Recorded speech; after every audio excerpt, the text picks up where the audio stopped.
Charmia, Diane had the song, and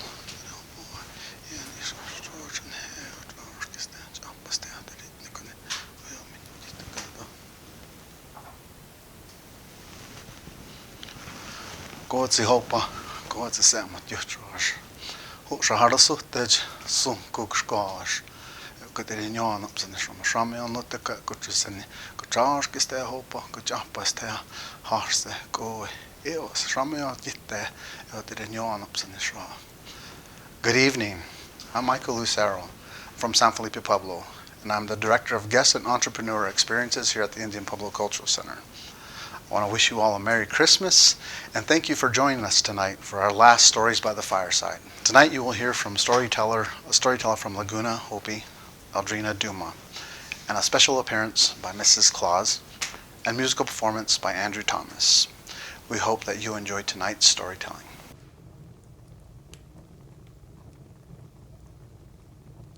Hello, my name is Eldrina Douma. My Tewa name is Kulutsawe. I come from the people of the Goeka and also the Tewa and Hopi from First Mesa. My mother's people come from the Roadrunner clan and my father's people come from the Corn clan. Today I'm living in the Amarillo, Texas area, but I grew up right here in this Albuquerque area, graduated from Laguna Acoma High School. And so today I'm going to be sharing a story that comes from my growing up back at First Mesa. I hope you enjoy it. When I was growing up, I was born in Winslow, Arizona. My family ended up splitting up, and I ended up having 4 precious years with my father and my saya at Palaca, Arizona. And while I was there, I discovered something about my saya that I never knew. When I first met her, I was a little bit afraid of her. And she was quiet, didn't really speak a lot, and that was just her nature. But when the holiday seasons would come around or potluck times would happen, my saya came to life. She was a whole different person. She was actually our comedian of our whole community. Everyone looked forward to having saya come to their event. It didn't matter what it was. And so this one particular Christmas, there was a church that was on a hill, and every year they would have their Christmas gatherings. And this would be a time for the parents to bring gifts to the church to wrap up and then place under the tree for their children. And the community would gather together, Santa Claus would come, treats would be given out, presents would be given to the children. Now, my saya and my father, they were not wealthy at all. I didn't know it at the time because I was surrounded by such wonderful love and attention and stories and songs and art. And so I didn't know what we didn't have. I just thought it was just a natural way of living, getting your commodities from a semi-truck that would come down to the old burnt trading post area. And we would go and gather it up and bring it home. Well, Saya made pottery because her mother was Nempeo. And Nempeo is known in the art world for the reviving of the Hopi pottery. And my father was a kachina doll maker, and that's how they made their living.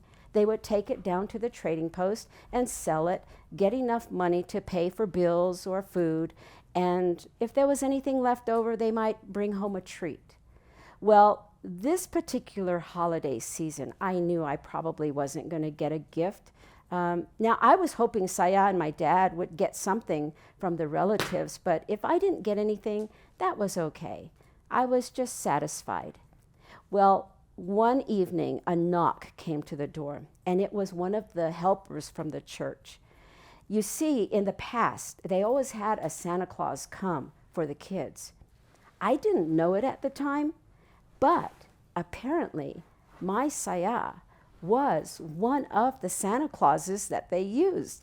And this lady came to the door, and my saya and dad welcomed her in, told her to have a seat. And she said, well, the reason why I'm here, Saya, is we've been asking around and no one wants to be Santa Claus. And someone told me that you have done it in the past, and I was wanting to know if you could do it again for this year. I was so excited, I couldn't believe it. My saya was Santa Claus? What? How does that work? Because Santa Claus is a man. And so my saya said, well, you know, I've been doing it for several years now, and maybe you should see if there might be a man that would like to help out this year. Give somebody else a chance. And the lady said, well, we've asked around, but nobody has volunteered. And she says, well, keep trying. And if it doesn't happen, then yes, I'll do it. Just come and tell me. I was hoping that they would not find anybody. Well, as the days got closer, no one was stepping up to volunteer to be Santa Claus. And so the lady came, knocked on the door, told my saya. She said, all right, I'll go up to the church and just put the clothes in the trailer where you live, and I'll come up there and get ready. Well, as the evening came, it was starting to drizzle. Not really snow, but it was getting wet. And my saya was older, and when she walked, she kind of waddled like a little duck as she went down the road. So my father was afraid that she might slip. He asked me, Drina, would you go ahead and walk your saya up to the trailer so she can get ready? I was so excited. I said, yes. I think I was about in 3rd grade at the time. So saya and I, we got ourselves together, got our shawls, and we went down the dirt road and then up the trail to where the trailer was. And the lady was waiting for us. Santa Claus suit was laid out, and saya started to get ready. I just sat back and watched it all. I was so excited. I had never seen a woman dress up in a Santa Claus suit. And I couldn't believe how my saya was transforming herself. You see, saya never wore pants. She always made all her dresses, and the leftover materials she would save to make our quilts for the winter time, and maybe some quilts to give away as gifts. She'd do it all by hand. Well, as saya started to get ready, she put on the pants. I just started to giggle. I was so excited. And then she asked for a pillow. Now my saya was kind of round, but not like Santa Claus. So she got that pillow and that big wide black belt and cinched it around her waist. And then she asked for Santa Claus' hairy face. You know, that white beard that he wears? Well, can you believe it? My saya was actually putting it on. I could not believe that she had that white, itchy beard. She said it was just itchy. She said, oh, I don't know how the men can wear hair on their face like this. It's so itchy. And then she put on that hat. And there she was, standing there with Santa Claus hat, Santa Claus coat, and his black boots, and the hat and beard. She asked the lady, do you have something I can put on my cheeks to make them a little bit red?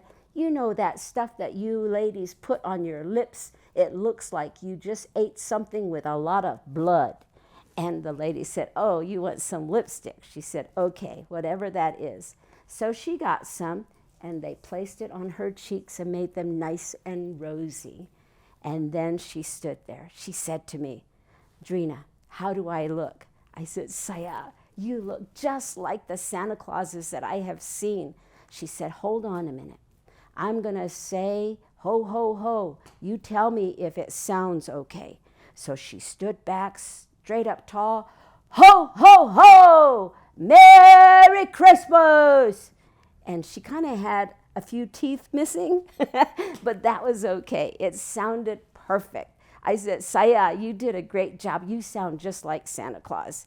And so she said, okay, now, let's go ahead. It's almost time to begin. So we walked outside. I could hardly wait. I could hear the people inside the building getting all excited. And before we started, I actually slipped inside to see what it looked like. I had never seen a tree that big.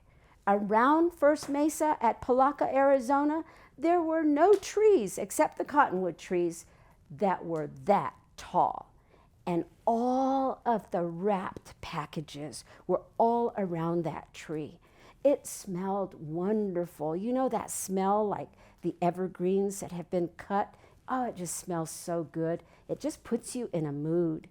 And then they also had a potbelly stove going, so it was nice and warm inside. Well, I knew all of that was going to happen once we walked in the door. They actually had these big jingle bells that they would ring to announce Santa Claus coming. And I could hardly wait for those bells to start ringing. Well, as we were standing there getting ready to go in, all of a sudden, from the other corner, guess who came? Santa Claus. There were 2 Santa Clauses. And I thought, what? And the lady looked and she said, what? And this person said, oh, we finally convinced him to put on the Santa Claus suit. It took us all day, but he finally said yes. And I thought, oh no. Now they're going to go with the man. Well, I was so disappointed. I could hardly wait for my Santa Claus saya to go inside. And then all of a sudden she said, hold on, I'll be right back. And she said, come on, Drina. And she told the lady, come on, let's go. We had no idea what was going on inside my saya's mind. And we walked in the trailer. She said, okay, well, we can't have 2 Santa Clauses, but maybe Santa Claus' wife could come with him. You know, he's kind of getting old and not seeing very good nowadays. And I thought that was a great idea. But I said, okay, but we don't have like a Santa Claus lady dress or anything like that. She says, I'm not going to wear a dress. It's cold up there, high up in the sky. And all she did was she took off her beard, put her hat back on, unbuckled the belt, and moved that pillow up higher and put the belt underneath. I said, saya. She says, well, I gotta be looking like Santa Claus' wife. And she did. She looked perfect in the pants that she wore. We went back outside, but she said, hold on. I need some of that stuff to put on my lips. I got some on my cheeks, but now I need it on my lips. So the lady helped her put lipstick on. I'd never seen my saya with lipstick before. So all of that was exciting to me. We went outside, and there they were, standing side by side, Santa Claus and Santa Claus' wife, my saya. She put her arm underneath his, and she looked at him, and she said, okay, honey, are you ready to go in? And he just looked at her and just smiled and shook his head. He knew she was a character. Well, before they came inside, I had already walked in and went to the front row where all the kids were sitting, waiting for that moment for Santa Claus to come. They rang the jingle bells, and all the kids got excited. They said, all right, everybody, take your seats. Santa Claus is here. Now, I knew what was getting ready to come through that door. And as the doors opened up, the jingle bells were ringing, and they said, come in, Santa Claus. And when Santa Claus came in, everybody got quiet because there were 2 Santa Clauses with 2 pairs of pants. And all of a sudden, it's almost like my saya knew exactly what was going through their mind. She said, hello, everybody. Well, I came with my husband tonight. I told him he's getting too old to come out here by himself, and he might get lost somewhere. So I told him I was going to drive his sleigh tonight with the reindeer. Not only that, but his eyesight isn't getting too good, and I asked him if he had an extra pair of pants, because you know when you get up there way up high in the sky, it gets cold. I didn't want to have chappy legs, so he let me borrow his pants, and I came here with him. And she had a leg of lamb over her shoulder, and it was for a certain older person in the building. She found him and just threw it in his lap and said, here you go. Somebody needed you to have something to eat. And she looked at her husband, Santa Claus, she said, "Come on, honey, let's go to the tree." And there they came. They were talking to people as they were making their way up to the front, and us children, we were so excited. I was excited because I knew who Santa Claus' wife was. And then they started to get ready to pass out the gifts. That was exciting to me. I knew I wasn't going to get a gift, but all my friends were getting these beautifully wrapped gifts with those ribbons. Oh, they look so pretty. And we all got a paper sack full of fruit and candies and nuts, and I thought that was a pretty good present. And once everybody got a gift, then they would let everyone open all at the same time. Some of the adults got gifts too. But Santa Claus' wife said, "Hold on a minute. There's one way in the back. Let me see if I can get it." And she pulled out this gift that was wrapped. It was about the size of a brick. And she was reading the label, and she said, "This is a hard name to pronounce. Is there a little girl by the name of Eldrina?" I wasn't expecting to get any gifts, so I wasn't really paying attention. And my friends were saying, Drina, she's calling your name." I said, "What?" "She has a gift for you." And there she came and brought it, placed it in my hands. And as I looked back at her face, Santa Claus' wife gave me a wink. And I knew that this was a gift from her. Now, this story happened so long ago when I was in 3rd grade. It's been a while. But stories are so powerful, especially during this time of the year of the holidays when we always gather together and our friends and relatives that live far away from us, they all come together and we use this time to eat and we go to the dances and we welcome everybody to our house. And there are stories being told all day, all night, and you just remember them. And there are the old ones, the elders that are there. And they're telling you stories of long ago, and sometimes you think they're always going to stay with you, but they don't. A day comes, time passes, and we lose our grandpas and our grandmas, and our moms and our dads, and our uncles and our aunts. But we kind of don't really lose them completely, because if we pay attention, we will remember them through the stories that remind us of them. So as you guys gather together this holiday season, enjoy the dances, enjoy the singing, and who the songwriters are and the singers. And you know, my saya was one of Santa's helpers that night. I always remembered her.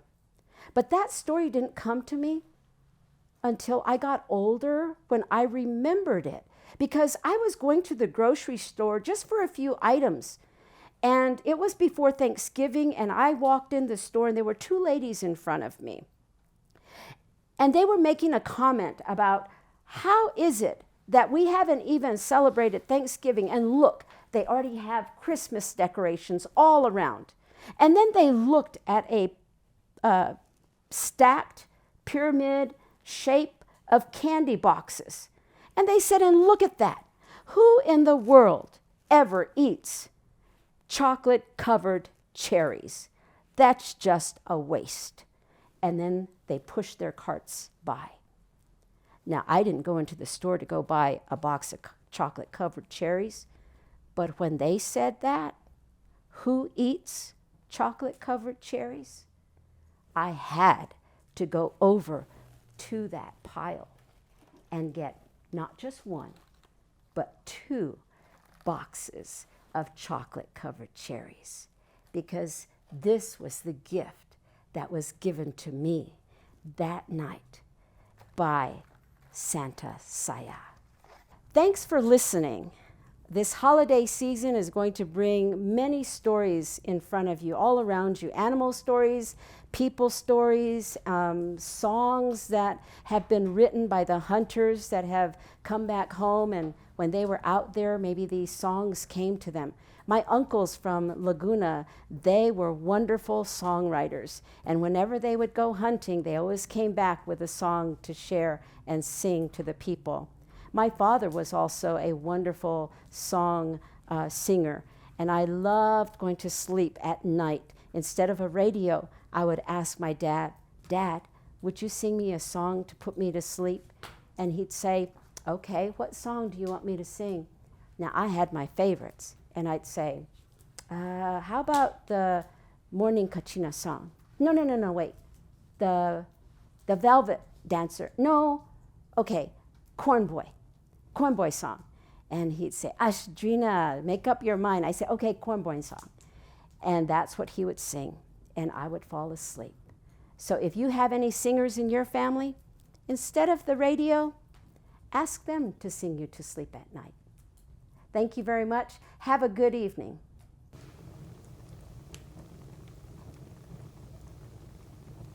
Hello, my name is Andrew Thomas, and I am from the Great Navajo Nation.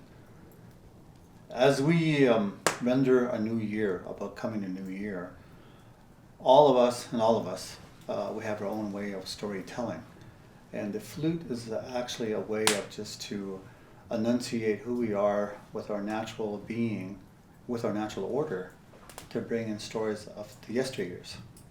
And this is just a softer sound that gives us the simplicity of life with song, dances, and prayer, and in return we'll receive good blessings.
way of our lives, our songs emphasize on the tranquility of our nations.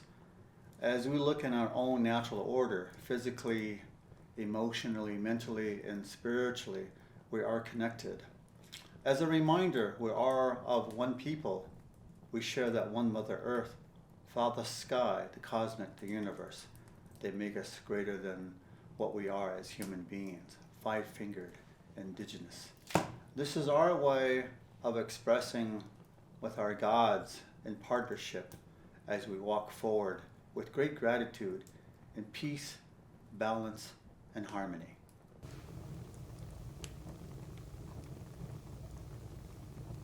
Merry Christmas, everyone. I hope you had such a good morning with your family.